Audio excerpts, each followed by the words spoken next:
Hi.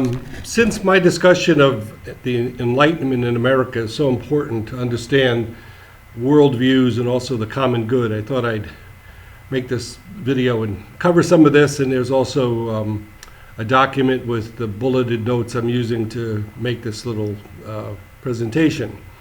And basically, I mentioned to you when America was formed, it was a small nation in size and population. You got to really grasp this.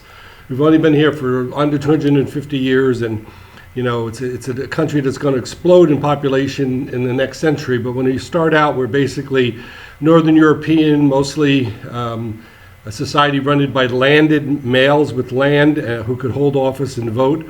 Women, non-landed people, people of color were basically off to the side, and as were non-Protestants, like Catholics, were sent down to a state called Maryland. Okay.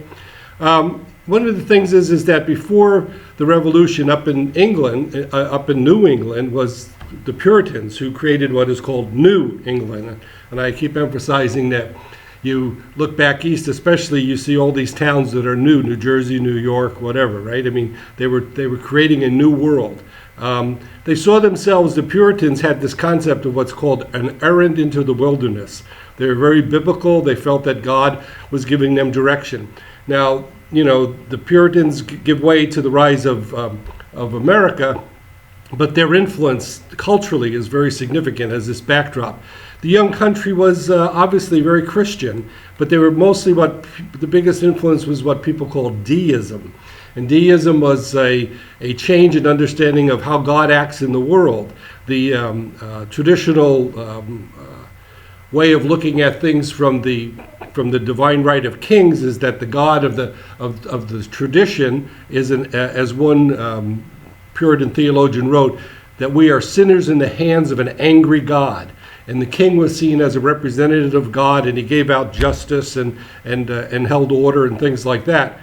So now we're going to make a shift to this country called We the People, which I keep emphasizing is like this amazingly strange concept. People go, what do you mean, we the people? Who are these people? Well, these people are the ones who step into the vacuum left by the king who gets beheaded in France in the 1790s, and that's very symbolic.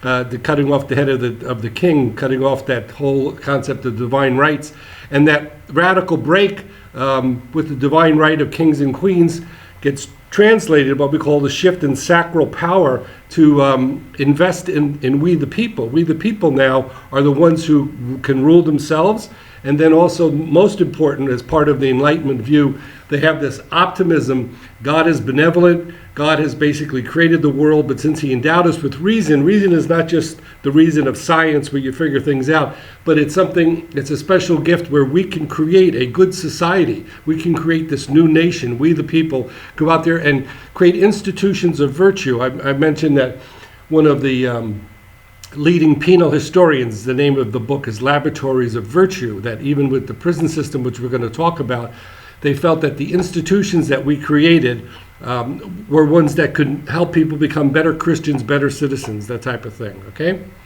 So I'm going to stop here and make another one of these because otherwise they get too big.